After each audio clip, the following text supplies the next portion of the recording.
Hey everyone, so we're in the shop today and I have this Ford F250 with a broken leaf spring, as you can see here. The truck does have a utility bed on it and it's overloaded for this size of a truck. So these leaf springs, before I took the tires off, they were basically straight, which, as you know, should not be like that. So today we're going to be trying to take off these leaf springs. And as you can see, we have the bolt here is going to hit the frame, so I have to take the shackle bolt out, which might hit the box. We'll have to see, but this bolt right here is about halfway in line with the bottom of the box. So I'm going to take the front of the box off, the bolts out, and jack it up an inch and see if I can get the bolt to slide out and clear. I'll show you the other side. This side is in better shape, but we're going to be replacing these leaf springs as well with a heavier leaf spring, because before the truck was riding on these bumpers. We're all the way down the axle, so the truck was completely bottomed out. This bolt looks like it'll be a lot easier to get out. Should just be able to, once I get the boxes jacked up, I'll be able to get an impact on it, just push it out. Same scenario back here. I'll have to take the shackle bolt out, which I might just drill a hole in this box and then patch it back in so I can get an impact on it, because these boxes are full right now. There's a welder in the bed of the truck and it would be kind of a mess to take the boxes apart. So that right there is the bolt that holds the boxes on in the front. I already hit everything with penetrating oil, so we will get started on that, go from there.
All right, so I got the old spring out. This spring in the top is obviously not broken, but I'm upgrading it to a heavier duty spring.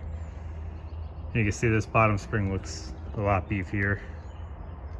One thing I have to do is I have to take this saddle off the top, bolt it on the new spring. I'll have to take this off, put it on the new spring also, and then we'll install this bad boy. All right, so we have the saddle on and then the U-bolt bracket on. So one thing about ordering U-bolts is I had these bent by the company that supplied the springs.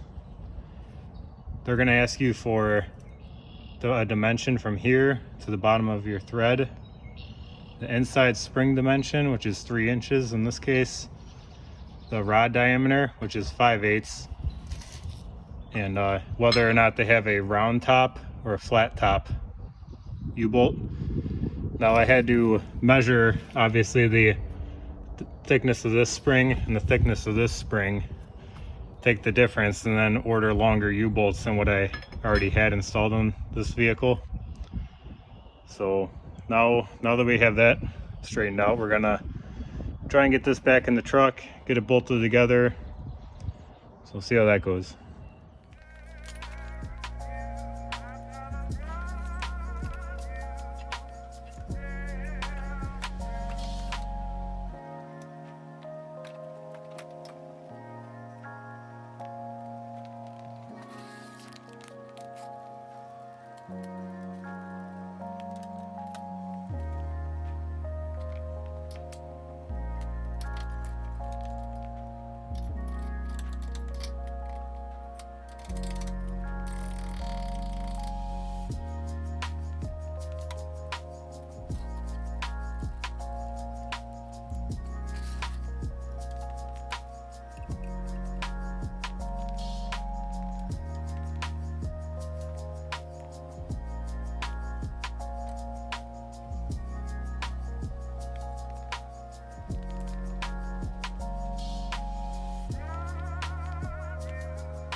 All right, guys, so we have the leaf spring now installed. The bolts are snug.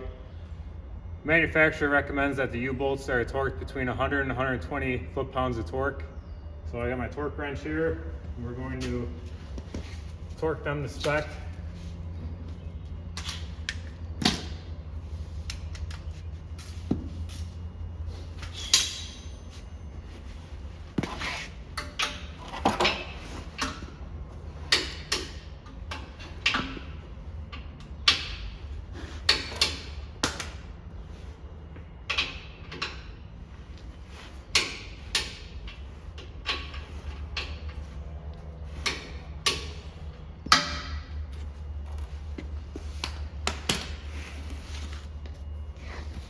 I'm just going to go through and double check the rest of the bolts that we loosened, and then I will move on to the other side and complete the other side.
All right, so we have the leaf springs saddle back there. Manufacturer recommends to tighten these bolts as tight as you can and then back them off a quarter turn. They do have a locking nut on each side, so they theoretically should not come loose. I did put lines here with paint marker so I can inspect and see if the bolt does move after a test drive. Same thing with that bolt up there. That's tight and then backed off a turn. I did put some Loctite on these. All these nuts are lock nuts, but never hurts to put a little Loctite on there just to make sure things don't come loose. So I finished up by rotating the tires and taking the truck for a test drive. The truck rides a lot nicer with the new leaf springs installed. I thought I had gotten a before picture, but I guess I did not. So here's an after shot of it. It raised the rear of the truck up by at least 4 or 5 inches, and the truck handles way smoother down the road. Thanks for joining me today. Don't forget to like and subscribe.